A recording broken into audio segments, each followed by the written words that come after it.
Welcome to a special edition of Bitches Love Sports. I am Bitch 2. I am here at training camp all alone, and I'm gonna be honest, y'all, I'm struggling a little bit. Um, I have been fighting with this Wi Fi. I don't even know if y'all can hear me. If you can't hear me, say something in the comments. I've been struggling with this Wi Fi, trying to get my phone set up. Yeah, this is not easy to do alone. Luckily, I don't have any guests tonight. So I don't have to worry about somebody else coming into the stream. But I really don't know how everything is going with the camera and with the mic. Okay, Martin says I'm good, then I'm good. How are y'all doing? I feel like it's been so long since I've done a show. Like in addition to like working with different equipment, because like I'm looking at y'all through a camera that's over there, which is not a camera, it's a phone. It's a phone with a camera, but I'm looking at y'all over there, and then I've got the comments here. Um, and yeah, so if you follow me on Twitter, then you know that I was talking about going over some clips tonight from training camp. Those wouldn't upload to my computer in order for me to edit them. And so here's the reason why I had to edit them. Someone was talking to me the entire time. And like, honestly, just parts of that conversation I didn't want to be public. That's all. So yeah, it's one of those Murphy's Law type of nights. So no show notes, obviously. And that whole thing of if something can go wrong, it will go wrong. That's where we are. I'm glad you find that amusing, Martin. I'm gonna be honest with y'all. I'm nervous as fuck. Like, I have no idea what to say. I have no co-host to carry this conversation. I just have y'all who are watching. So thank you for watching. Thank you for tuning in. Feel free to throw some questions in the comments to direct the conversation. I will not be offended. So, training camp. Where to start? I feel like in the short amount of time that they've been at camp, there have been so many storylines that have popped up and things that have changed. So, like, for example, let's see. Just like Dak Prescott out of pocket with off script. You know what? We're gonna talk about that. Not right now, but we're gonna talk about that. But yeah, so I guess the first thing that comes to mind, if I go back to the beginning of the training camp, like one of the first things that happened was the press conference. Press conference leading into the training camp, and there were some exciting things that happened. One of them being Jerry Jones saying, "Oh, I'm not going to talk about player contracts in the media," and then you turn around and he's talking about player contracts in the media. We have the ongoing story of people making a big deal about Dak's interceptions. We also have what else has been going on?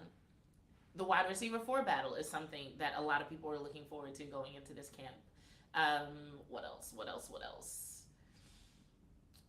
Yeah, I feel like those are the major things, at least from my perspective. Brother L said, Jazz, you can speak to your whole experience from landing to first day. We'll start there. But before I do that, shout out to Bitch One. I really wish she was here because I know she would have something funny to say.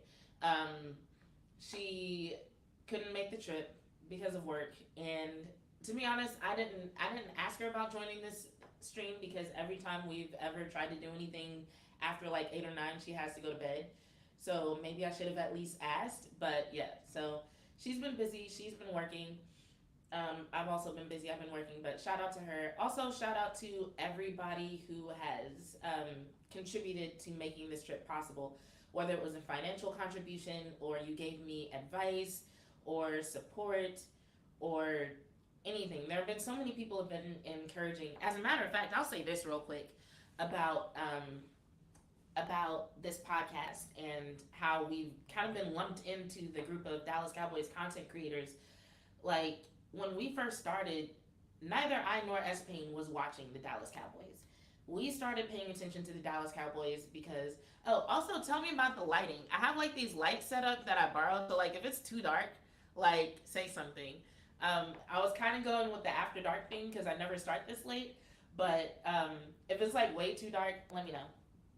But yeah, so we weren't following the Cowboys. We started watching Hard Knocks that summer, and through watching Hard Knocks, we became fans of the team. And then we started putting out a few tweets here and there, covering the Cowboys on a couple of shows. And out of all the sports that we ever covered, because before we ever said a word about the Cowboys, we had talked about the Saints. We had talked about on the NBA side, the Phoenix Suns, the Milwaukee Bucks. We had talked about the WNBA. We had talked about women's soccer. There were all kinds of sports and communities that we had talked about. But when we started interacting with people from the Cowboys community, like, y'all just really like supported us, encouraged us, like made us feel like part of the community. And so it's just gone on since then. So shout out to y'all. Thank y'all so much. Um, Brother L said the atmosphere is vibey, high key. Especially the chair. Yes, the chair is just part of the room. I walked in, I'm like, yeah, that's perfect. I actually wanted to do this podcast from the couch because there's a table over there and it's right by a couch. But there's a mirror right behind the couch, and so it looks weird with lights, and it makes two of me, and so yeah. But I'm glad y'all like the setup. So, um, yeah, so that's how we even became part of the Cowboys community. So anytime anybody tags us in anything related to Cowboys content creators, shout out to Martin. It feels really, I want to say something besides good, but it feels really good. It feels like more support from the fans. Um, I don't know. It's inspiring in a way because it just goes to show like how much can change in a relatively short amount of time. You know what I'm saying? And it just goes to show that even without us saying, hey, we are Cowboys content creators, that y'all value the content we create, y'all value how much we support the players, y'all appreciate the way that we do cover the team, so thank you. So, from landing to getting to training camp, Martin said it took 2 decades to get out of Texas. Yeah, it feels that way. So I've driven from Texas to Phoenix before, and it feels like the trip just gets shorter once you actually get out of Texas. And so when I was on the plane and I was trying to see just how long we had left with all the time changes, because I can never tell if like my phone changed time in the air or what. Like I fell asleep, woke back up, and I wasn't sure. And so I checked the little thing in the Delta app that's like, this is where you are. And I was like, the flight is halfway over and we are still in Texas. So, so I was about to say I woke up. I never went to sleep the night before. Caught a 6 a.m. something flight from Austin, Texas to LAX. Got to the rental car place, got in my car. It was like an hour plus drive from there to camp. And so on my way, I'm just like kind of checking on things like how's the parking, da da da. And I get there and I was just like really surprised by just how put together everything looked. I don't know what I expected, but it was definitely an event. Like there are games, there's food, there's drinks. And I'd gotten like this $20 pass. I know a lot of people have talked about the $250 pass, which is a whole different thing. But I got a $20 pass, which gets you access to along the sideline that's actually on the opposite side of where the platform is, where the people pay $250. So I got this $20 thing and I went to like the sideline, but it's like a bunch of people in like this pinned up area. So it's like you're closer to the players if you're one of those people who wants to like yell at them and hope they'll sign something for you. It's perfect for that. But if you actually like want to see what's going on, it's really not good for that. So whether you pay the $20, yeah, that's on you. But yeah, I wanted to actually see what was going on. So I go up in the stands. I find Brian Broaddus, and I was really glad I did because when I got there, they were doing drills. They were separated by position, and I wasn't sure what to watch for, what to expect. I'm like, well, I have a break to go get some water. What's going on?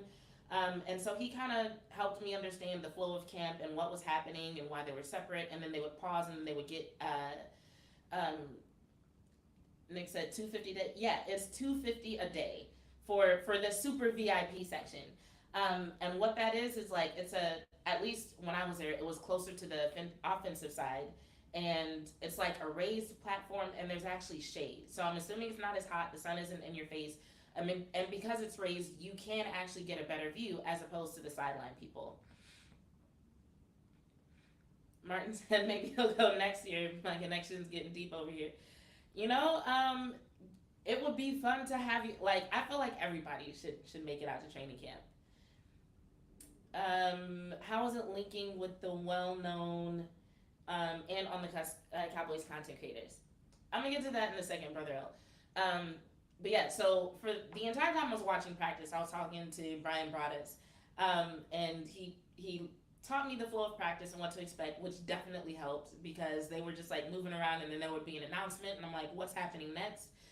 And it was also validating because I'm not used to, I guess, really saying out loud what I see on the field, at least not in real time.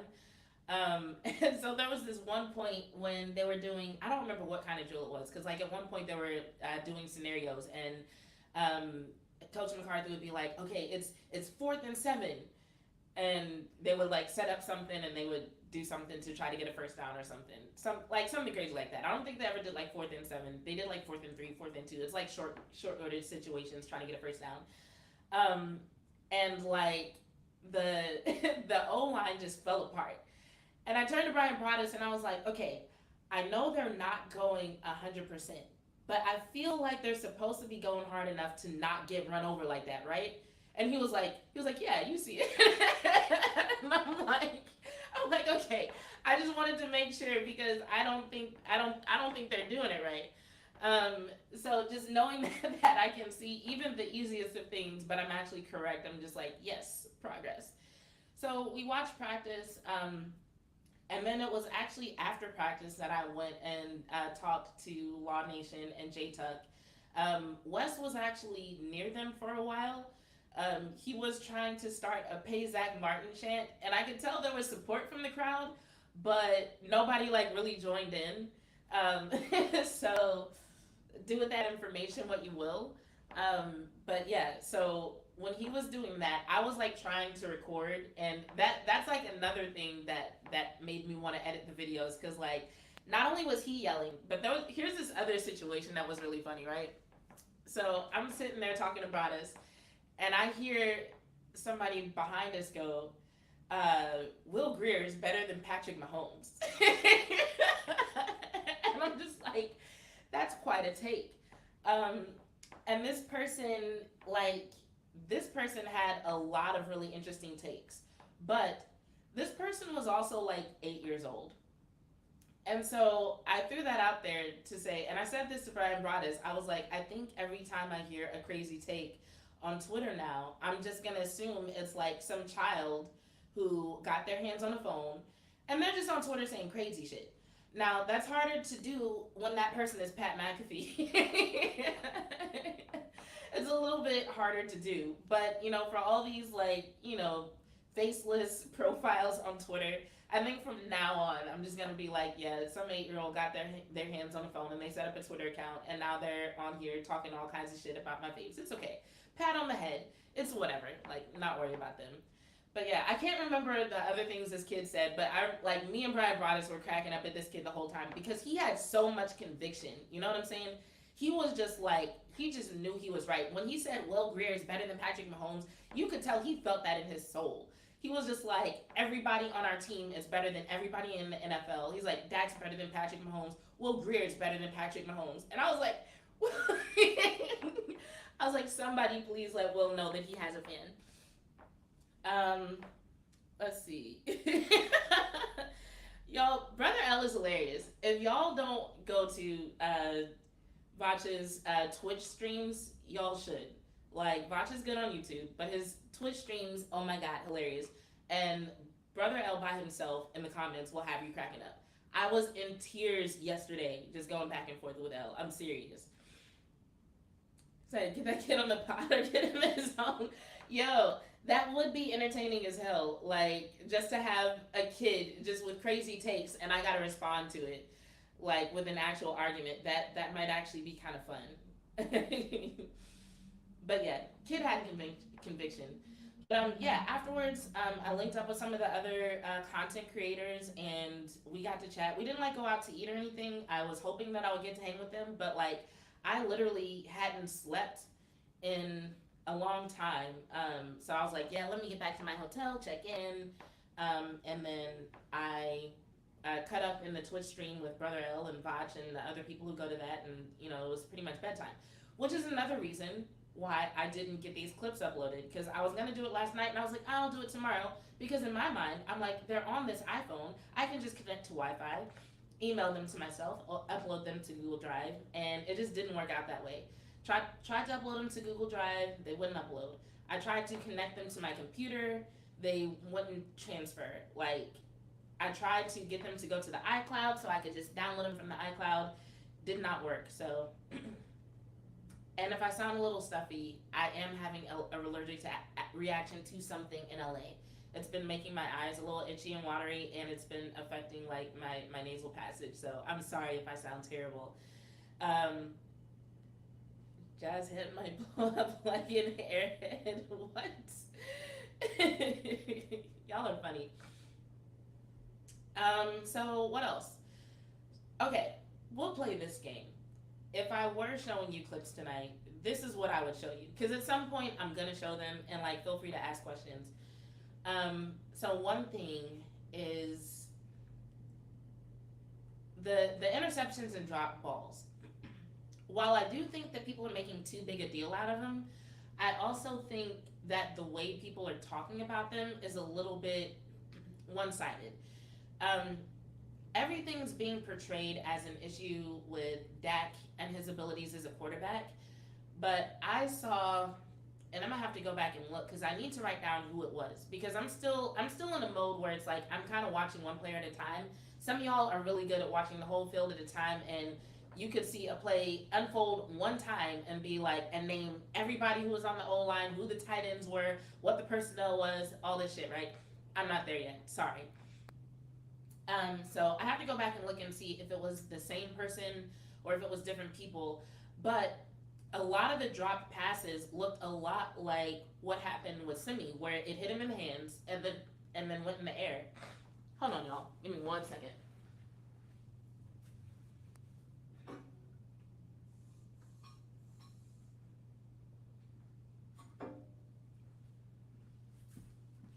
Okay, I'm back.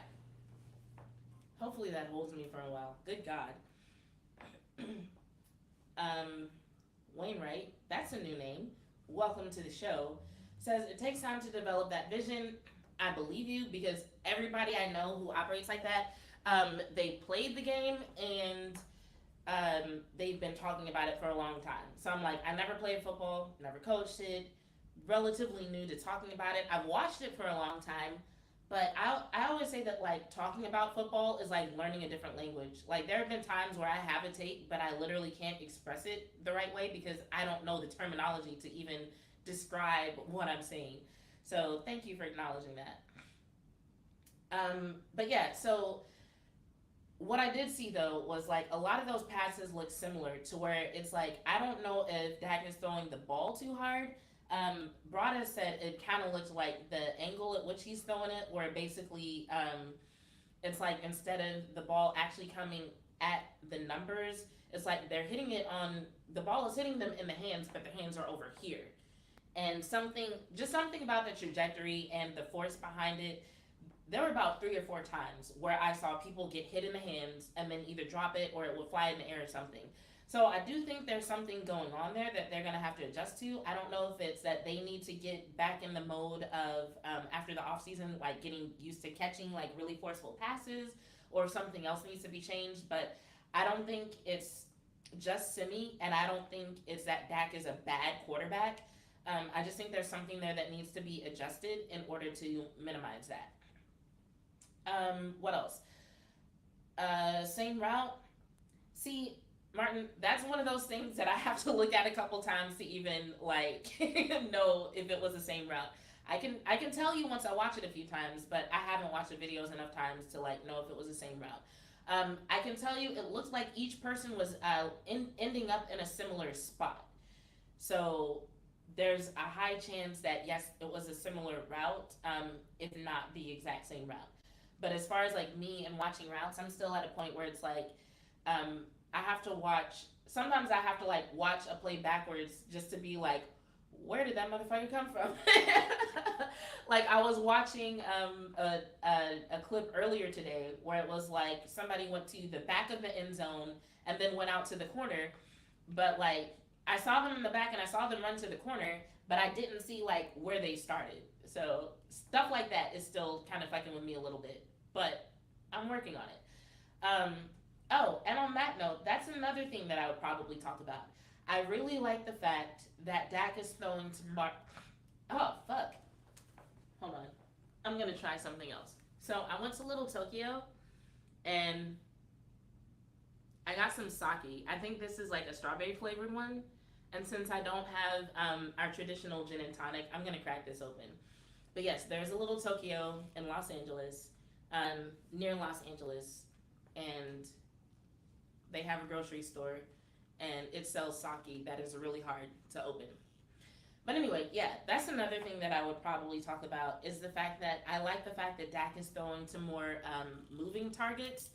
One of the things that I hated last season was that there were so many times where receivers would get to a point in their route and they would just like stop and turn around and they were just there.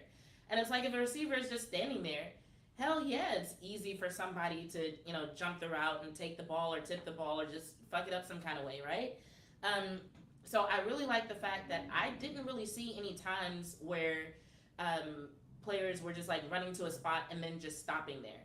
So this one particular play where the guy ran like to the back of the end zone and then to the corner, I don't know if that's something that so the reason why this was confusing for me, and I would have to like see it in better detail, when they did this was a 7-on-7 situation.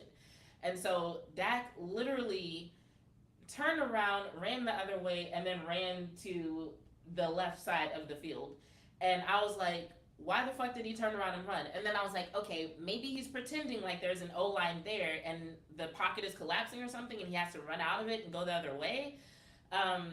And so I'm guessing if it takes a little while for him to get the ball out, maybe they have like just some way of knowing what they're supposed to do after that. Because not only did the guy who ended up catching the pass, I really wish I could remember who it was. But the person who ended up catching the pass went to the back of the end zone and went to the corner. But I also noticed everybody else who was on the right side of the field, when they turned around, they all kind of shifted to the left. Almost like they all knew, like, hey, we need to get over to this side where our quarterback just ran. They're not like, let me just stand here on the right side of the field, even though that went that way. So Martin says that's an escape drill. Cool. Thank you for that term. I'm going to look that up. I'm going to write it in my notebook and look that up. Notebooks. That is something else I got today. Shout out to Little Tokyo. I got this Jujutsu Kaisen notebook. I got another one too that has a way cooler cover. So yes, Martin, I'm going to write that in this notebook. Escape drill. I'm going to look that up. Thank you.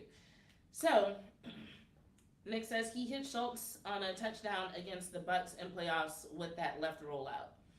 Nice. Noted. I will write that down too. So what else did I see? But yeah, just in general, there's just like there's way fewer stationary targets, which I love. I think that's going to do wonders in terms of Dak getting the ball to the right person. Yeah, he's simulating game scenarios. That much I did figure out. Thank you. So what else? I think the other thing that I would talk about, the thing that I would probably talk about at length, is Micah Parsons. So, hold on. Let me take a sip of this. Cheers.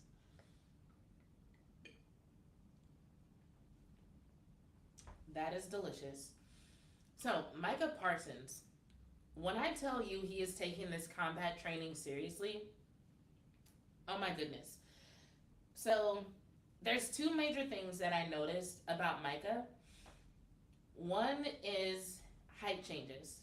So I think last season what we saw a lot of the times was he had this move where he would throw his arm kind of underneath the person who was trying to stop him and like rip up and then go past. Like basically pushing them up out of their stance and then run past. We saw that a lot. I know there was at least one play where he basically made a person miss by ducking under them. It's like they went for his target spots and he just like moved them out the way, low to the ground. And I'm so mad that I can't get this clip pulled up because it looked like he was damn near triple teamed and just ducked under two people, slid past another person, and got to where Dak was. Now, where they are right now, they're not doing like, especially not on Dak, they're not fully tackling people. So there were actually several scenarios where it looked like the way the pocket collapsed and the way people were able to get behind the O line that they would have been sacks.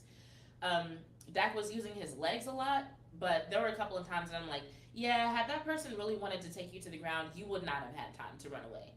But yeah, Micah is just escaping people with like jujitsu style moves, honestly, kind of just like letting them use their own force to pull themselves away from contacting him. And then one thing about, fighters, regardless of the style of combat that you're looking at, is just alternating strikes. So whereas a lot of times in football, you'll see people with like two hands on each other, you're seeing him use alternating strikes a lot. So there was definitely one play where it's like he went in and he made contact with his left hand, but then he kind of pushed the person out the way with his right, and then he came back over with his left to kind of like swim over the person. So instead of seeing like, two hands and we're gonna like push each other, it's definitely like these like left, right, left combos combined with height changes. And I'm like, holy shit. And then his speed on top of that. It's just all creating this very like, he's scary.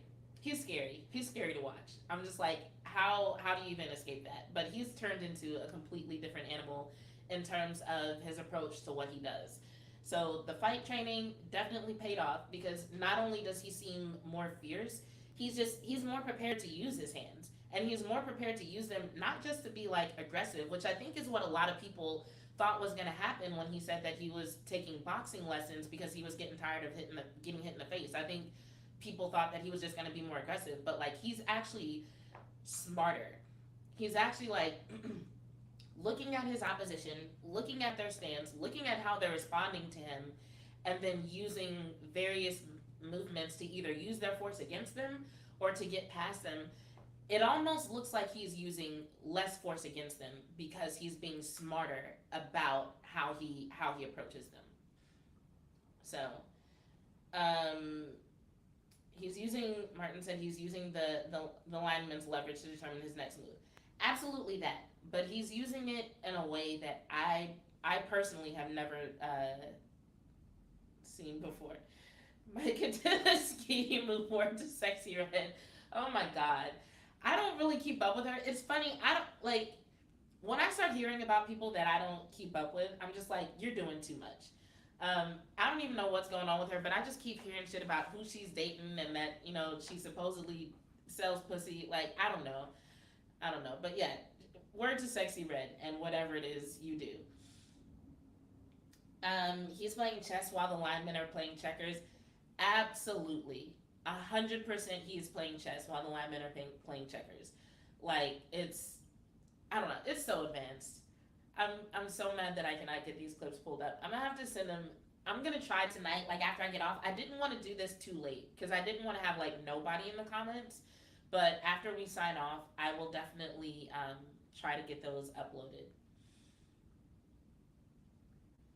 Elle says Micah is more smooth, path of least resistance techniques. Yeah, absolutely. It does. So actually, that goes back to a quote that Micah had a while back when he was like, smooth is fast, I think is what it was. Yeah, I think that was part of it. Hold on, I gotta look up that quote. What was it? Because I think he said fast is slow and smooth is fast.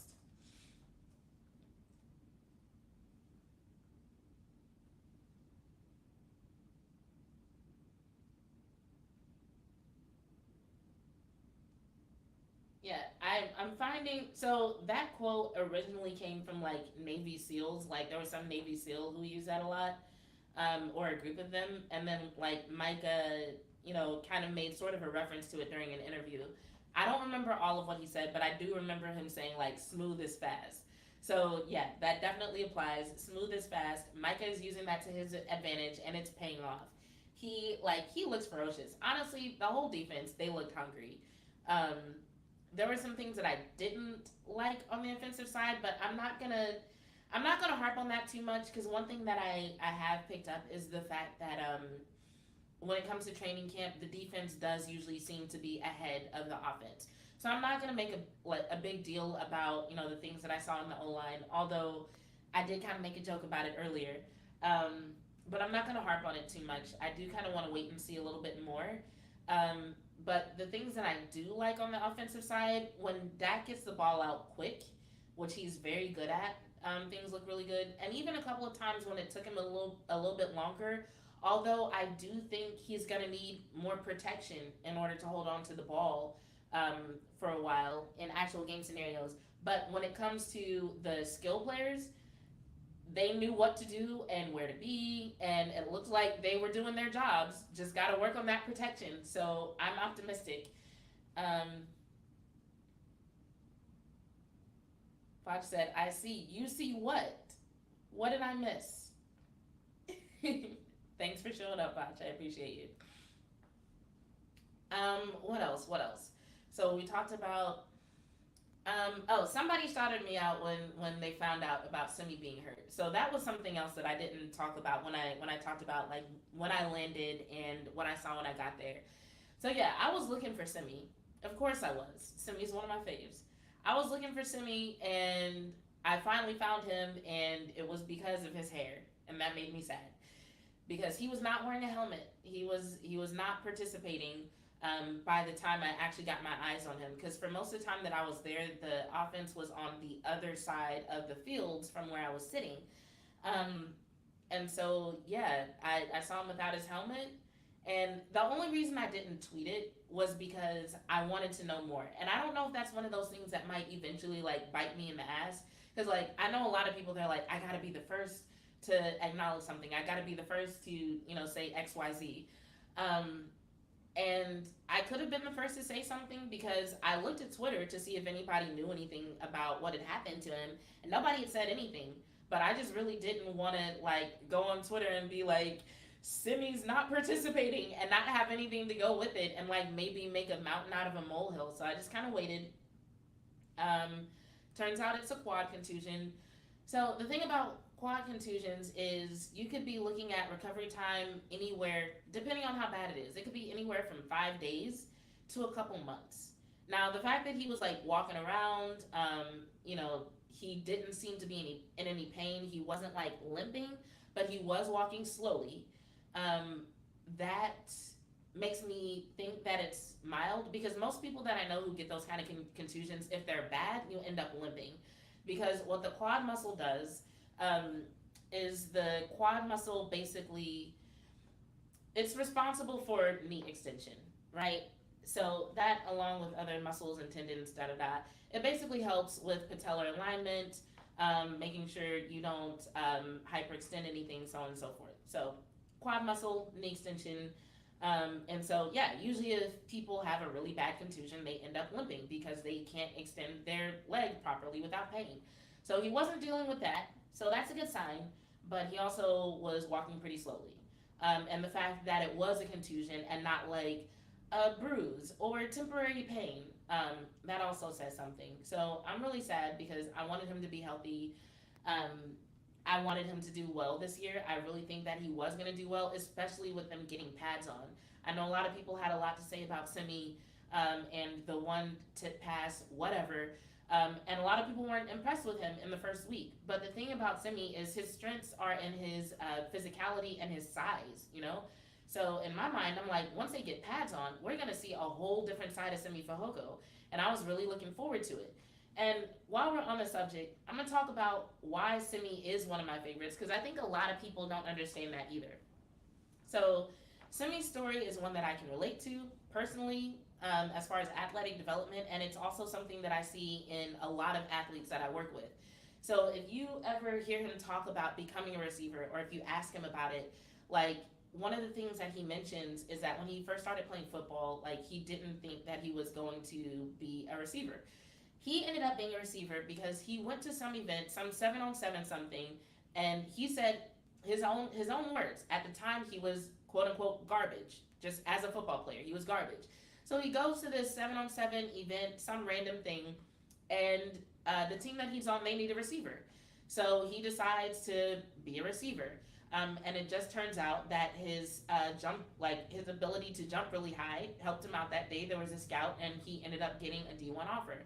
Ultimately, went to Stanford, but he wasn't getting a lot of reps there either.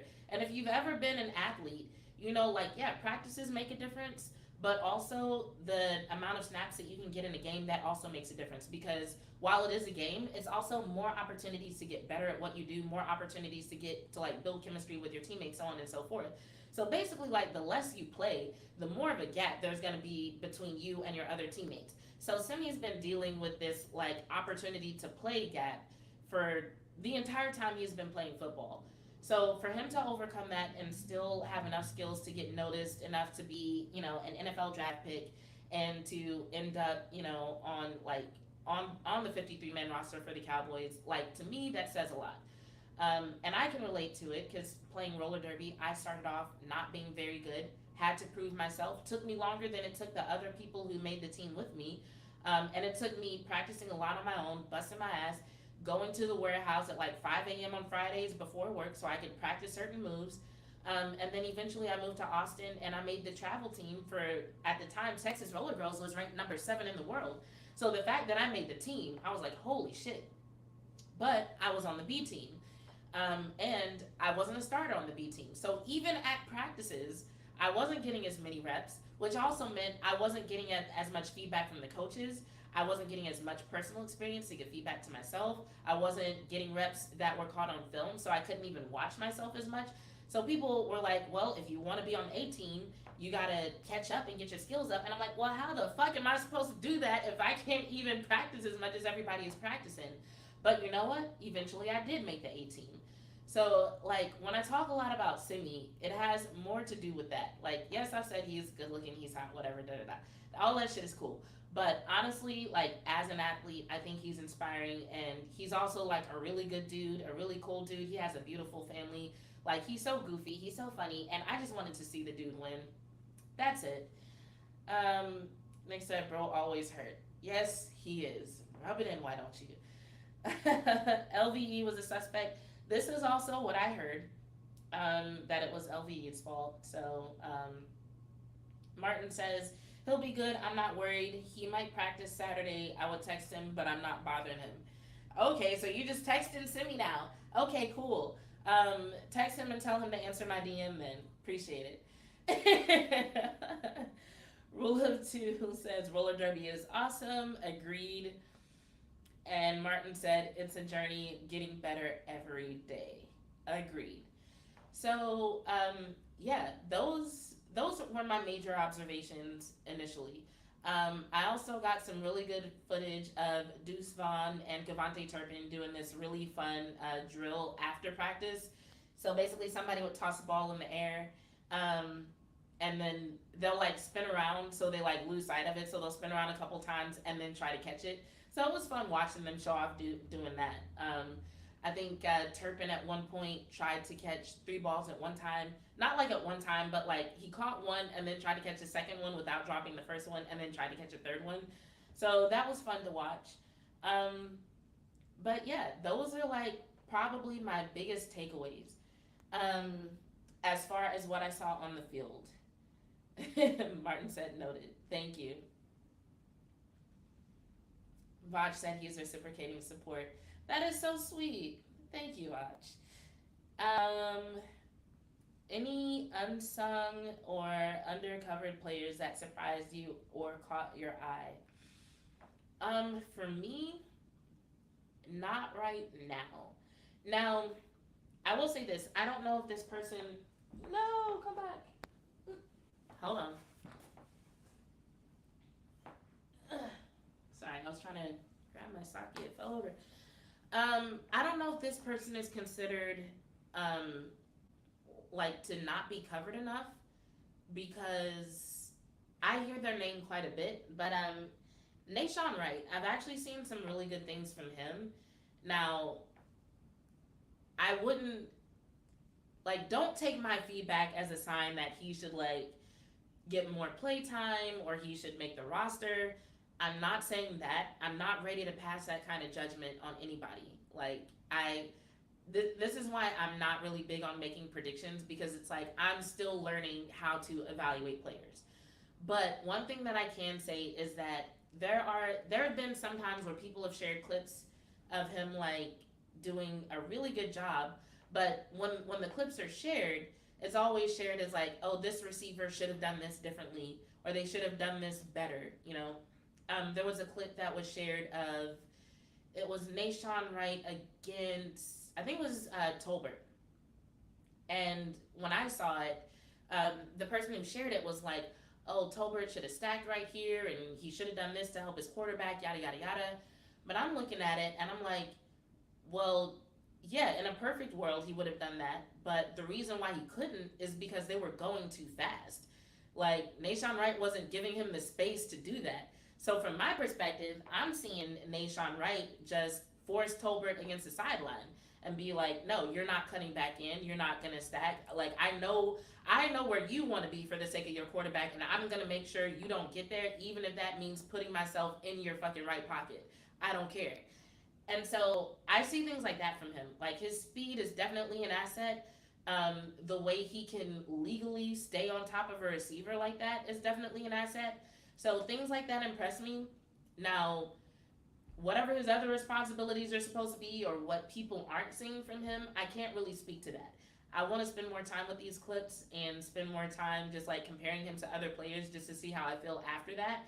But as far as me just watching him because I'm interested in him, that's what I see, and that's what I like about him. I don't see a whole lot of things that I don't like at this point.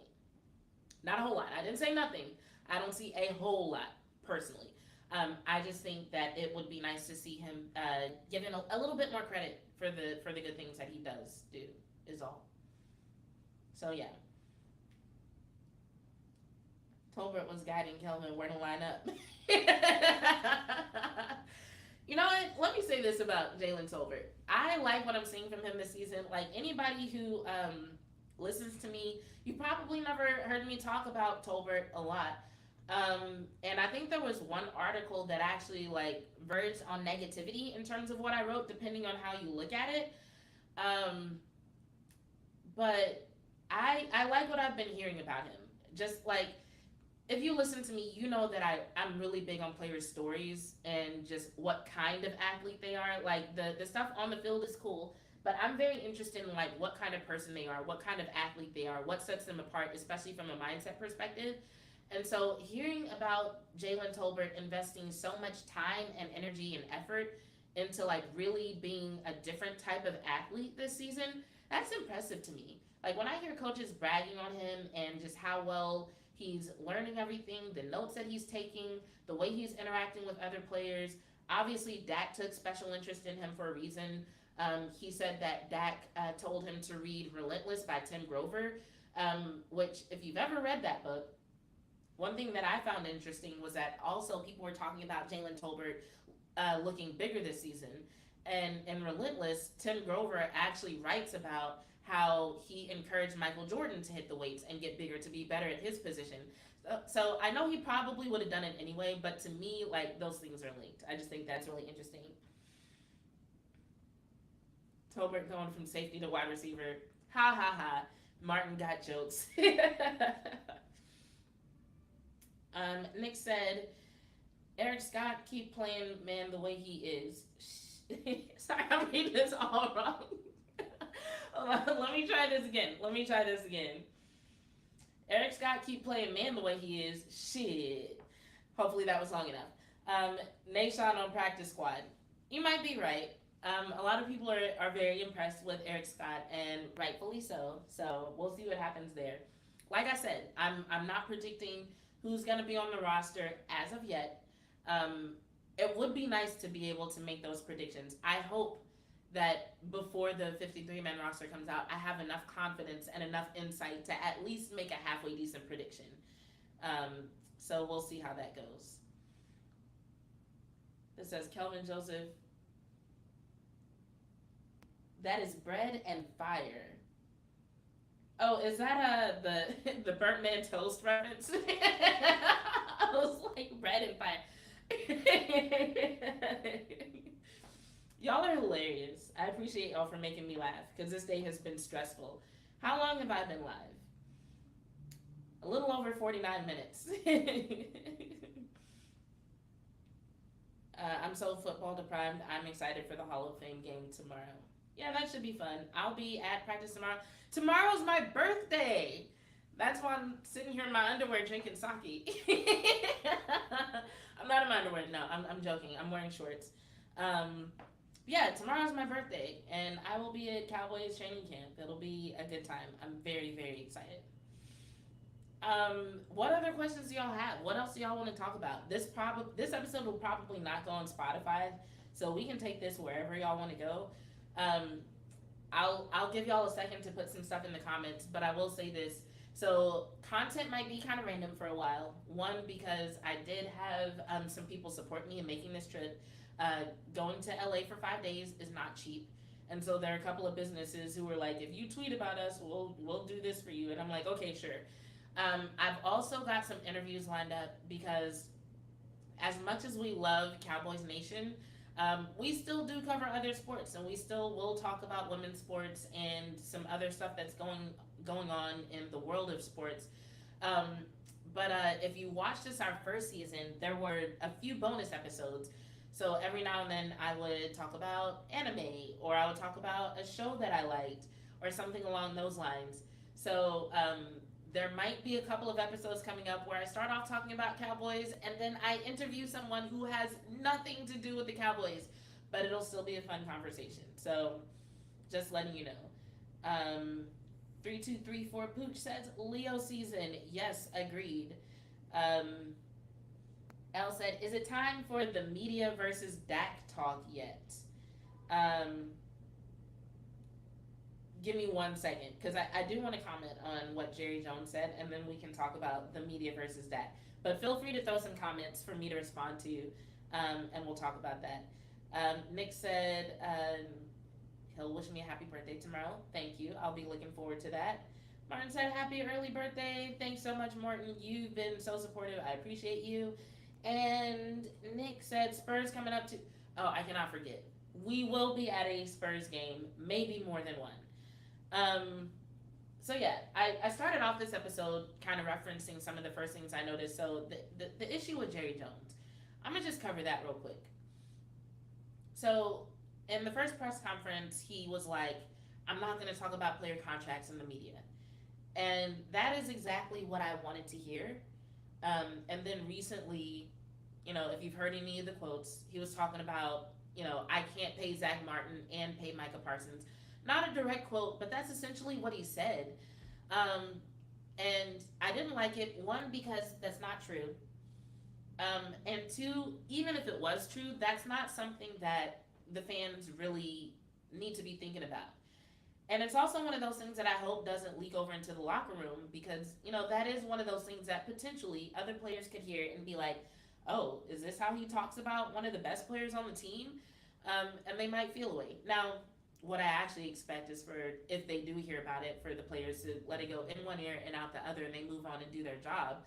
But it's like, people are always saying, like, the fans, the media, they don't impact what decisions are made by the front office. They're going to do what's best for the team. They're going to do what's best for the organization, yada, yada, yada. So if that's the case, what is the point in pitting one player against another, at least from a fan perspective? I don't think there's actually any beef between Zach Martin and Micah Parsons because of those statements. But I feel like making those statements to the public, the only reason to even do that is to give the perception that the organization has to choose,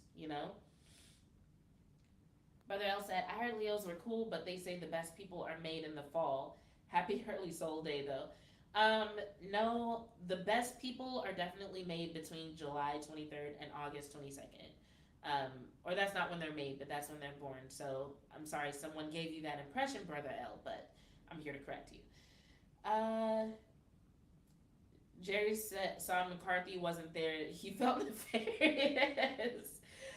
You might be right. He didn't have nobody side-eyeing him, so I guess he just went with it. But that was that fact. He snuck off with the camera and Mike and went full McGriddle Jones. Oh no, not McGriddle. But yeah, it was unnecessary and I didn't like it. Now, me as far as the media versus that conversation that Brother L referenced, it I don't even know what else to say about that. I feel like everything that there is to say about that has already been said. And so I'm just kind of like I don't even know what else to do at this point. Um I don't know. I'm so done. Like I literally have no words. It's disappointing, it's upsetting. It's I don't know, it's obvious what they're doing. They're basically going with the narrative that's the most negative. Because everything that is coming out on mainstream media about Dak, it literally sounds like they haven't caught up with any interviews, any sound bites, any goings on in the Cowboys community since I just realized the way the words block off my lower body, it really does look like I'm sitting here in my underwear. Hold on. Well, fuck it. If people think I'm sitting here in my underwear, it's whatever. Um, but yeah, um, yeah, it's almost like they just stopped paying attention in March, and then like whatever they were gonna think, they just decided to run with that, and they aren't providing any context, any nuance, just nothing. And I just feel like you would have to be doing that on purpose, because in terms of your job as a person in the media, it's like negligence. It's literally negligence to decide I'm gonna get on here and I'm gonna go in front of the entire country. Well, actually, technically, the entire world, and I'm going to talk about something that I haven't researched, I'm not caught up on, I have misinformation, and they're either doing it on purpose or just out of negligence. Either way, there's like no excuse for it. So, um, Martin says that will Zach will be there soon though. I don't know. Maybe if you heard what Brian Broaddus said on Skywalker Still's show this morning, that might cause some people to second guess that. Um, but I don't know. I love. So I'm gonna say this. I love Brian Broaddus. Like he's cool as hell. I don't have a problem with him, but he does tend to like veer toward the negative side of his story. Like anytime there's just like, okay, it could be this or that. Um, he tends to. You could almost look at it as he errs on the side of caution. Is maybe what it is. It's like usually his response sounds more like just going along with like something that would not be good for the team. And it could just be that he doesn't want to get too excited. He doesn't want to get too high on something and then be let down, which is what some people do. So yeah, um, you could take his statements one way or another. But if you take him at face value, it sounds like Brian Broaddus has reason to believe that things aren't that great between Zach Martin and the Dallas Cowboys, which would be a little bit of cause for concern. But like I said, it depends on how you want to take those statements. Cole's Cowboys, what's up? How are you? We are talking about kind of randomness. Like I've talked a lot about the stuff that I saw at training camp, and now we're talking about the media versus Dak Prescott and some of the media headlines that have come up. Martin Tall Cowboy says he's some wee woo, which is a term that came into existence before I was initiated into Cowboys Nation. So yeah, that. So yeah, but one thing I will say is that I won't call it efforts to stamp out content creators, but I will say that it does look like the powers that be have taken notice of the fact that content creators are what the fuck just happened to oh, I think hold on, my blue light just went out. But it might be because I'm sitting on the controller. So the lights do this cool thing. I don't know. It might have just like ran out of battery. I don't know. Hold on, give me 1 second. I'm gonna see what's going on.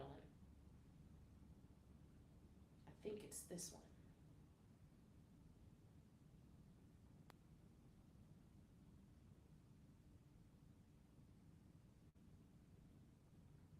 Oh well. I don't have any more blue lights behind me. It's whatever.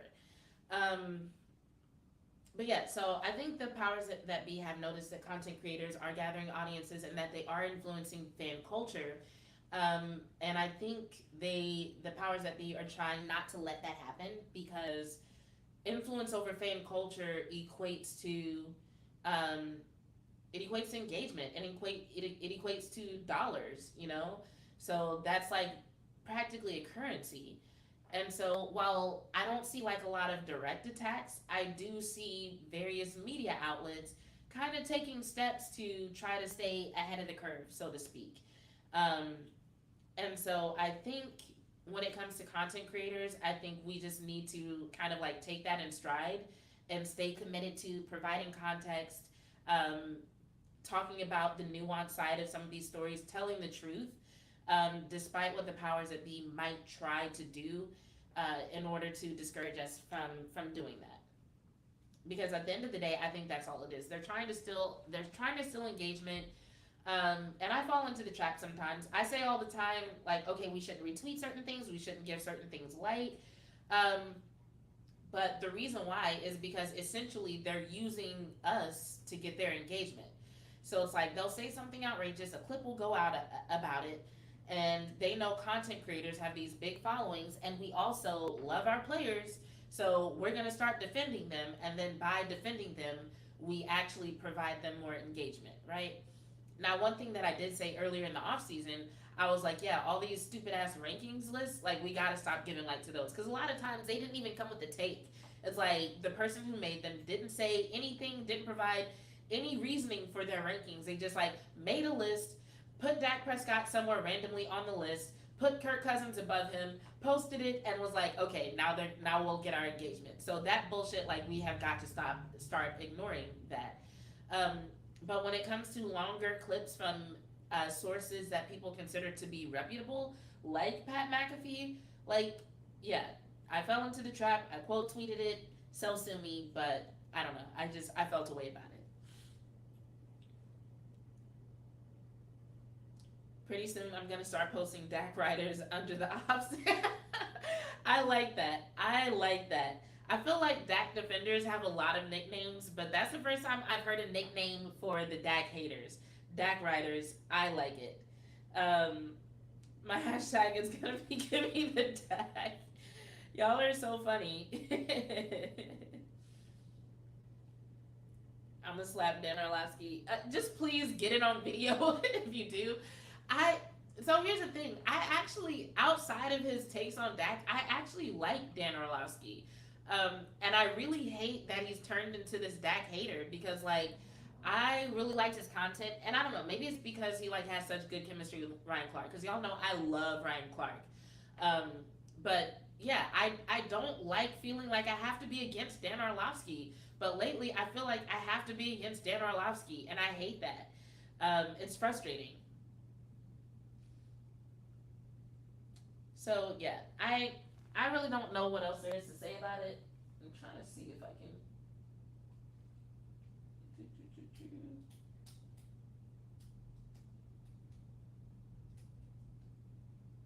No, the light's dead. I don't know. They don't have very long battery life. I'm trying to figure out how to use them to see if it's something that I want to add to my setup in the future. Because the studio where we've been recording, um, I'm not gonna badmouth them, but I will say when we had our interview with Brian Broaddus, we were supposed to be in studio so that we'd have good quality, good picture, good sound, and they canceled on us last minute, and they did not seem remorseful about that, and I felt away. I felt away. I'll admit it. I felt away. And so just to ensure that that never happens again, I have been experimenting with like various light setups, and various cameras. So thank y'all for tuning in because like this actually helps me know that okay, this microphone works. Using the iPhone as a camera isn't a terrible thing. These lights, I'll probably keep adjusting them next time I go live. They might look completely different, but not bad. So yeah, we've got options if we ever need a quality setup again. And the studio was like, oh, y'all have like an important guest coming on? Fuck you guys. So there's that. Brother L said, in all honesty, I'm not mad at Cowboys content creators retweeting and commenting under their posts. Y'all are educating folks and it's being noticed. Keep going. That's a good way to look at it. That is a good way to look at it. And I just hope people receive that, because it's like sometimes people just look at it as like, oh, it's one person's opinion against another person's opinion. And I'm like, no, sometimes we're like literally talking about them um, just not acknowledging the facts. Like this whole Trayvon Diggs situation. This Trayvon Diggs situation made me so mad because it's like when I saw the video of Trayvon Diggs talking to Dak Prescott, I just saw two competitive people trash talking. Well, actually, one. I don't know what Dak said, if anything. And that's got to be a tough position for Dak to be in, because it's Trayvon Diggs. You can say, shut your bitch ass up and walk away. But if Dak would have said, shut your bitch ass up, like, it would have made headlines. Like, it would have all been about, like, Dak talking crazy to his players and just like, oh my God. Like, just as a person, like, is Dak Prescott allowed to talk trash like that? Like, y'all tell me in the comments, what do y'all think would have happened if Dak fired back at him and said something like that? Because I feel like it wouldn't have led to anything good for Dak. And I feel like that's why, if he did say anything, he didn't say it very loud, and maybe he didn't say anything at all, because as Dak Prescott, like, how do you I don't know. Um, do you feel that Trayvon should have said something though? Said something in terms of what? Like, acknowledge that there's no beef between him and Dak, like how people are trying to make it seem. Didn't Dak allegedly say that's the first play you've made all day? Allegedly, yes. But that's kind of my point when I say, like, they're trash talking. Like, even as a woman playing roller derby, I've heard women talk to each other harsher than that, and then go and have drinks afterwards. My roller derby team was co-ed, so I've heard women and men talk to each other crazier than that. So when I saw it, I didn't think nothing of it, because it's like we've seen that they're being competitive with each other, which I 100% support, because iron sharpens iron, right? So I saw this and I'm just like, oh, look at them. It's cute, whatever. But then people are in the media like, oh, Dak's players don't respect him. Oh, and here's the other bullshit that I hated about that. Let's say it was true, and on this particular day, Trayvon Diggs said some disrespectful shit, and in this particular moment, he did not respect Dak Prescott. What about all the fucking times these players have been singing Dak's praises and talking about what a great leader he is and how helpful he's been and how they wouldn't have been able to evolve as the players that they are without him? What about all those times? So we're just gonna ignore all that and look at the one time Trayvon Diggs says, shut your bitch ass up, and assume that the entire team does not respect Dak Prescott? What the fuck? This is the problem that I have with mainstream media. I'm just like, that's why I said what I said earlier. It is professional negligence the way they cover Dak. Because if y'all would cover one player the way y'all covered this Trayvon Diggs quote, like, we would know that the team loves Dak, that they respect him. Because that's what they say most of the time. But no, y'all don't talk about that. Y'all wait for this one soundbite so you can take it out of context and then say, because of this one player who said this one thing, this one time, oh, Dak's team doesn't respect him. Somebody even said, this is a sign that it's Dak's last year with the Cowboys. Really? Really? Like, they literally tried to take the Trayvon Diggs quote and tie it in with what's going on with Dak's contract negotiations. And I'm like, if I was Dak, I'd be waiting to see what happens after this current season. Like, he might just be taking his time. Okay, I missed a lot of comments here going on this rant. I'm sorry, I don't like how they're doing Dak. I don't like it. It hurts my feelings. Martin says Dak can never win in the media's eyes. This is facts. They'll find a way to bash him. Yes. Craven Cowboy says, what's up, girl? Y'all had a good show earlier. That was so fun. And I'm jealous. They actually showed their clips. So if y'all want to see clips from training camp, y'all should go to Craven Cowboys page and you can look at the clips. I don't know when I'll be able to post mine. Like I said, I'll work on getting everything uploaded tonight. But yeah, technical difficulties, bro. Brother L said, I love it. Folks don't want the Cowboys to be blue collar at all. They're afraid. That's why their media is trying to turn it into something else. I don't know. I'm just like, let them do them. These are young, competitive male athletes. That's how they talk sometimes. Um, Cole said, I mean, he shouldn't explain shit. It's sad how this has been blown up like this. Okay, so you were wondering earlier if Trayvon Diggs should say something to the media. I'm gonna answer that in a second, but let me go through these comments. Dude, I get heated playing Princeton Madden. This is facts. This is facts. Like even I was telling somebody, I was like, yeah, I think Simi is more competitive than he gets credit for because like sometimes he'll post like stuff in his stories. Like one time they were playing spades and he was like, they want to see us in spades. Like these dudes are competitive. Martin says, first take, Dak fires back when throwing ball at Diggs.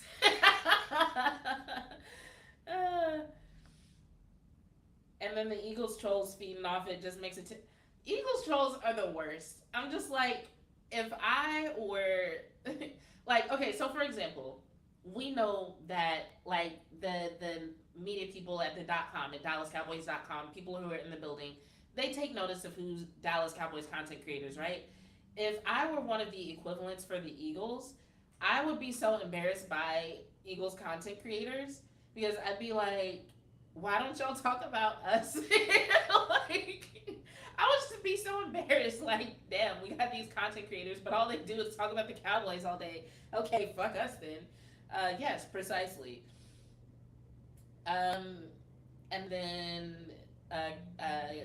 Mickey said, media couldn't even wait till the end of the day before reporting it. It was even on NBC. Don't make no, you girl. It does not make any damn sense whatsoever. It is ridiculous how they are handling this situation.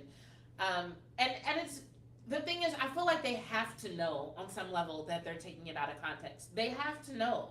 But it's like they're just pretending like they don't see it so that they can run with this stupid ass narrative and get their clicks and shit. It's disgusting. I deal with the Eagles so much they make me sick. You do. I started ignoring them. When I said on Twitter, I said I'm not arguing with nobody about that, not about old shit. You know, I meant that shit. And I have had some Eagles fans and content creators come and comment on my tweets sometimes, and it's so stupid. This one kept posting the same link to some kind of podcast episode. Like anytime I mentioned Dak, they would come and post the same link to some podcast, and I'm like, I'm not watching your stupid ass podcast with this clickbait ass title. Like what? They're hungry for Eagles training camp clips. They get Hurts running RB drills. So here's what's funny about Jalen Hurts, because I do watch Eagles content sometimes. I don't care enough to post about it. But I was watching a press conference he did at the beginning of the summer, and they were talking about his strengths and weaknesses. And he named his strengths, and then he was like, my weaknesses, that's for me to know. And to me, that just said something about what, like, it said something about, like, what he wants perception of him to be. Because while I would never expect Dak to get in front of a microphone and list his weaknesses, he has admitted that he has faults. He has talked about the fact that he's working on certain things. But Jalen Hurts didn't even do that. And I'm not saying that to like say, you know, he's a bad leader, bad player, whatever. But I do think that says something. And I think things like that might be one of the reasons why Eagles content creators don't have as much to say. Just because it's like, what do you really do with that? You know, there's not really a story there. You can't really make a story out of it. I think they just literally don't have enough substance to do anything interesting with. Now, if that's their favorite team, it's on them to try. I can attest to that. Like, I write for a blog, and I be having, well, lately I haven't been. I made a deal with my editor. But normally I have to write 3 articles a week, whether there's something interesting to say or not. And if there's not, I have to figure out something that I want to say about this team that's worth writing 500 words about, you know? So I'm just like, yo, if you really want to create content, you can create content. Even if it's not spoon fed to you. So I don't know. Maybe one day somebody will come along and they'll figure out how to do it. Before I read any more comments, I do want to talk about this whole idea of Trayvon Diggs saying something to the media. Here's why I don't think he should. Because the media has all already run with this narrative of like the team doesn't respect Dak Prescott. If Trayvon Diggs were to say something, one of two things would happen. Either they would say he doesn't mean it, Jerry told him to say it, McCarthy told him to say it to smooth things over because they don't want him looking bad in the media, he doesn't actually mean this, blah, blah, blah. Or they would run with it and they'd end up like just following this thing between Dak and Diggs for perpetuity. It'd be like, oh, Trayvon Diggs apologized, but the very next practice, check out this look that he made. Or, you know, when Cooper Rush was out there, he said this, and then Dak went out there and he said that. Like, it would just turn into a thing. It would never end. Sometimes when it comes to media and people taking stuff and running with it, the best way to kill it is to just let it die. Don't feed it. Don't feed the bears. So, no, I don't, I understand the urge to want him to say something, but I can completely understand why he didn't, and I do think the best move was for him not to. Nick said, I can't go a day without someone quote tweeting Lord Brunson. Oh, that's funny. Mickey said, nope, that's the wrong one. Mickey said, Irie says they gonna write some BS anyway, just keep our heads down and look towards the goal. Exactly. I think as content creators, since there are a few of us in this thread right now, I think the best thing that we can do is just keep acknowledging all the ways that the team has said that they do respect Dak Prescott, because there have been so many examples. I mean, everybody who went with Dak to the retreat that they had in Georgia, everybody came out of that talking about how great it was. Even some of the people that Dak hired to speak to the team talked about how well run it was and how it was such a great idea and how all quarterbacks should do it. People have literally been singing Dak's praises as a leader, talking about how much they love, value, and respect Dak Prescott. So the information is out there. The truth is out there in terms of how the team feels about Dak. So I think if we just focus on that, do what we always do, which is tell the truth, provide context, and acknowledge the nuance to all these situations, we're doing our jobs and the right people will hear the message. The people who won't hear the message are people who don't want to hear it anyway. Because I feel like if you claim that the Cowboys are your favorite team, but you still listen to that bullshit every day and you don't seek out other sources, you don't actually want to hear the truth. So the people who actually do want to hear the other side, they'll find us, you know? Brother L said at Coles, that's another reason why I salute y'all when y'all play the game. Their hate is actually getting y'all paid while y'all are doing it the right way. Exactly. Mickey said, B. Cooks hasn't stopped talking about the leadership since he entered the building. I mean, not only that, but like we've even heard during the offseason, players who are no longer on this team talking about how amazing of a leader Dak Prescott is. You know? So it's like, when they come up with this thing like the team doesn't respect, where the hell do you even get that from? Even Mike McCarthy, when and this goes back to what I was saying about them not listening to any of the interviews or reading any articles from inside the house since like March. Because one of the things Mike McCarthy said about the offense is that, you know, he wants Dak to take control of it. Like he wants, like they were talking about the name of one of the plays or something, and I can't remember what it was, but they were like, how should this word be pronounced? What should it be called? And they went with what Dak wanted it to be. You know, Mike McCarthy has said that he wants Dak to make changes. He wants Dak to cut out the things that he feels like doesn't work. So I'm just like, your head coach isn't going to give that much responsibility and that much power to a quarterback that isn't respected by the team. Even earlier this offseason when I said, you know, I feel like this style of offense might lend itself better to Will Grier, I didn't say that because I think Will Grier is a better player. I'm just saying from the little bit I've seen of Cooper Rush and Will Grier, when it comes to taking charge of a situation, just Grier just seems to have a little bit more of that in him than Cooper Rush does, you know? Sorry, random sidebar. But going back to Dak, Like, yeah, like there are just so many examples of how people love, value, and respect Dak. And so, yeah, for them to take this like one such a short soundbite. Like, I want to know what else did Trayvon Diggs say to Dak that day? Do you know? Did you bother to find out?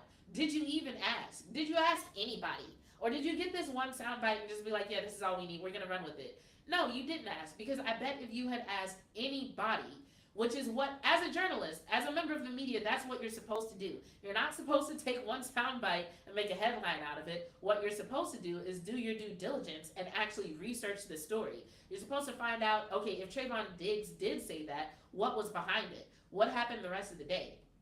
So I'm just like, did y'all talk to anybody about what happened after that and find out anything else about the dynamic of the relationship between Dak Prescott and Trayvon Diggs? No, you didn't. Yeah, it's bullshit, guys. It's bullshit. And I think the thing that I hate the most is that, like, for me, I was finally getting to the point where I was making peace with the mainstream media and how they do things. I was just kind of like, all right, it is what it is, whatever. And then it's like they got worse. And they pulled people to their side that I used to like. Like, Swagoo hasn't gone completely to their side, but it feels like he doesn't defend the Cowboys like he used to. And Dan Orlovsky, like, good God, I don't know what happened to this man. So it feels like it's gotten worse, and I think that's why it's harder for me to keep my cool online sometimes.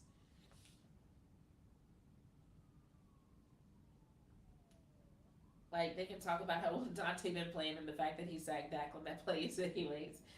Hilarious. Brother L said, I said the same thing. Dak and Braun should do a sharp episode called Hate. They should, but they won't. That sounds like something Braun might do, maybe, but I feel like Dak wouldn't do it. Dak is over the media coverage. He's like, I'm good on that.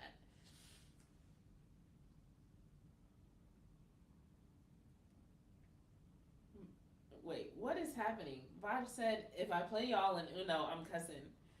Oh, you're talking about the trash talk. Yeah, yeah, yeah. Okay, yes, agreed, agreed.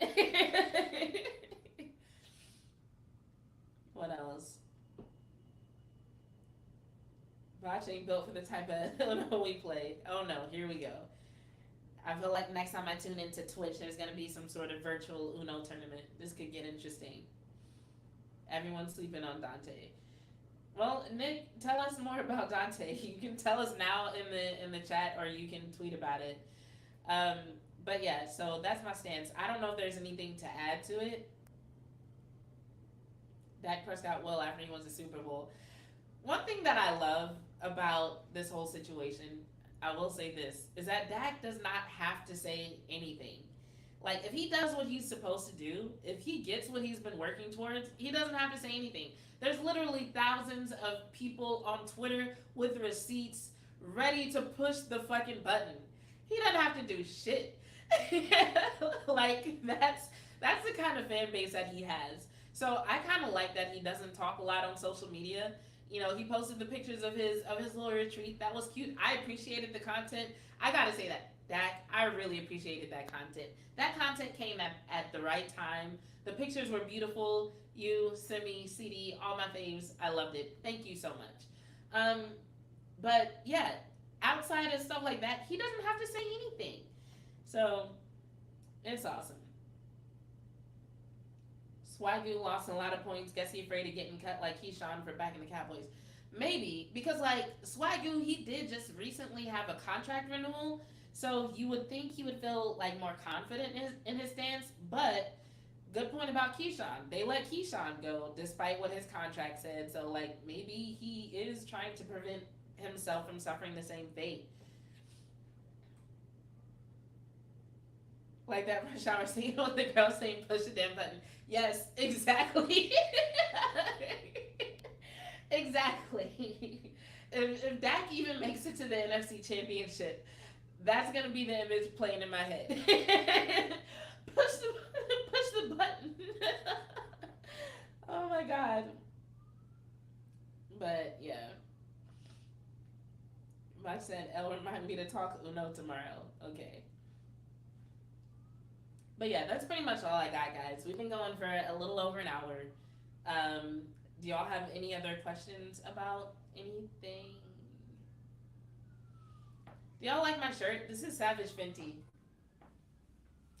Rihanna makes very comfortable clothes. I love it. It's cute.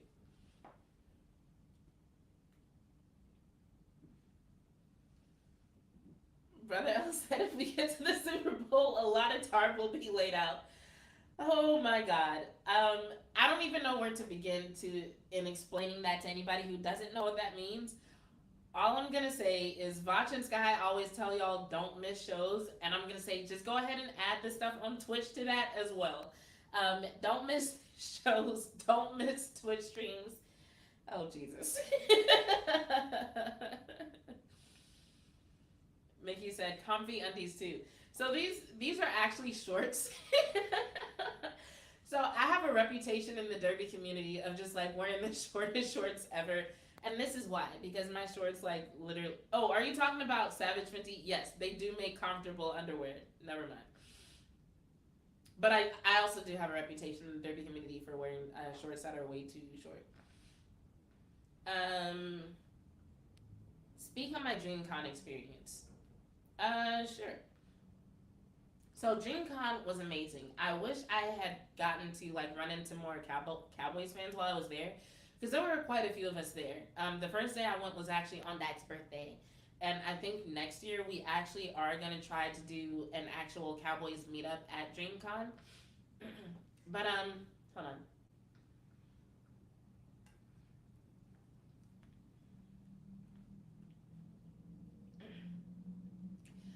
But yeah, so one of the things that I do, I'm a personal trainer, and me and another trainer that I work with, we started a program called Nerds Who Lift Weights.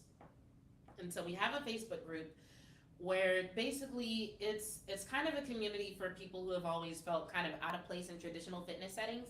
So people who consider themselves nerds, geeks, dorks, a lot of women have joined the group, and essentially it's exactly what it sounds like. Nerds who lift weights. A lot of the people in there, their fitness goals revolve around cosplay.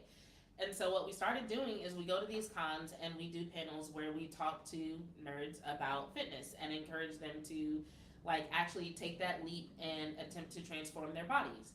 And we've done pretty good with it. Like there have been people who have come to us and been like, I just can't build muscle. And we're like, yes, you can. And we help them do it. So that's essentially what it is. And so going to DreamCon, this was like last year we went to DreamCon but didn't really get to stick around. We basically like did the panel and then left. So with it being in Austin this year, we actually got to stick around for a while. And I mean, I have no words. Just like, so if you go online and you say like, is DreamCon for black people? They'll be like, oh no, it's for everybody. But if you go to DreamCon is 100% like it's a black con. Like I think it might even be blacker than BlurredCon. So it's like if you ever wondered what like Akatsuki members look like with do rags, or what Midoriya looks like with a snapback, or what the Sailor Moon squad would look like if it was a bunch of bad bitches with fat asses, like go to DreamCon. It's amazing. So yeah, I didn't get to go to a lot of other panels, but one of the panels that I did stop into was an anime intro versus battle. So if you saw the clips that I shared, the clip where everybody's like jamming out to the One Piece theme, that was during a versus battle. The RDC guys themselves, they are scarce, and I don't blame them, because I had on a Bakugo cosplay that and the guy that I was with, he did Majin Buu, and we were trying to just go downstairs, eat, and keep moving. And it literally took us like 45 minutes to get to the restaurant, because every 2 steps people wanted to take a picture. And I was literally like, no wonder celebrities are the way they are. Like I can only imagine if that was the case everywhere you go. That is like every 2 steps you take, people don't care if you're trying to get to the bathroom, if you're trying to eat, if you need to sleep, whatever. They're just like, stop and take a picture. Can you please take a picture? Da da da. So yeah. But yeah, other than that, like, I it's something that you just have to experience. Like the vibe is super cool, the parties are super cool, everybody there is just there to have a good Just there to have a good time, enjoy anime. There's definitely a cultural twist on it. It's really cool. If you've never been, you should go. You should try to go. Tickets sell out fast, but you should try to go. 30-day suspension. What are y'all talking about?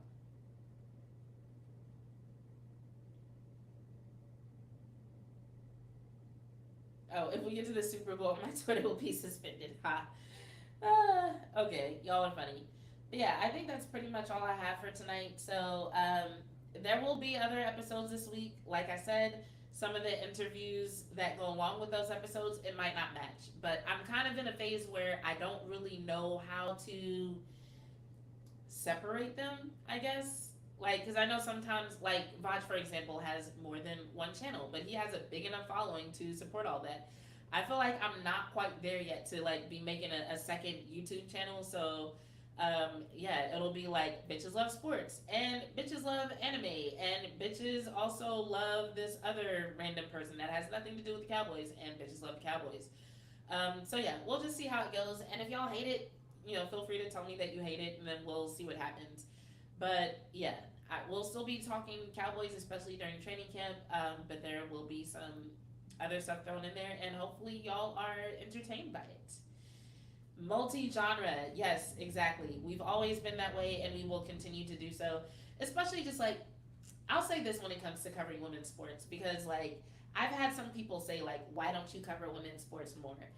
And the reason why is because I'll put it this way: the reason why we started covering the Cowboys more is because Cowboys Nation embraced us. It became easier to have conversations with people about the Cowboys, and it became more clear what the fan base was looking for in terms of content and what resonated, and even some of the things that we stumbled upon. Like, there's been content that I've created that I didn't expect it to do numbers the way it did, and it just kind of did. And so between that and the fact that we can look at the analytics and know that our fan base, our viewers are mostly male, we can look at Twitter and know that our followers are mostly Cowboys fans. Um, and so it just kind of makes sense. And also, we've become very big fans of the team through all of that. Very big fans of the team. There are several players that we really love. As not to say that that's not the case for women's sports, but it has been harder to feel like part of the community. And I'm not saying that to say anything bad about women's sports or content creators of women's sports. I'm just acknowledging the facts. When it comes to supporters of the podcast, for example, we've had several male content creators come on the podcast. When it comes to women, I haven't asked very many. I'll admit that. But the ones that I have asked wouldn't come on the show because of the name of the show. Like, we've literally encountered more women who have a problem with the name of our show than men. I can't think of a single dude who's even said anything about it, but there have been a couple of women who have just been like, like, and so it's literally just been harder to connect with women and fans of women's sports. It just has. But I should acknowledge there are a lot of women who really do support it. There really are. But just with women's sports, coverage has just been harder. So like, we're working on it. We are working on it. Just right now where we are, um, there's not as much to say as we would like there to be. There's not as much access as we would like there to be. So that's just what we're struggling with. But once we overcome that, like, yeah, we might end up with like multiple channels and multiple shows throughout the week that cover different things. But right now we have just enough content to like fill one show. But yeah, I know as Spain has been looking at the Women's World Cup, I want to figure out the best way to cover the WNBA playoffs once those roll around. So yeah, we're planning on it. It's coming down the pipeline. We've just got it. It's taking a little bit more work to figure out. That's it. Covering the Cowboys has been very fun. People have been so supportive. They've like, other Cowboys content creators have actually like supported us in the sense that they're like, hey, let me do this to actually help you get more Cowboys fans follow you. Like, let me do this to help you, find more strategies to cover the Cowboys. We haven't had that same kind of assistance with other sports, so it's taking a little bit more time. That's all it is. It's not that we're abandoning women's sports or anything like that. Aces ring. Oh yeah, the Aces. Oh my goodness, the Aces pretty much have it on lock at this point. It's like the playoffs are practically going to be a formality.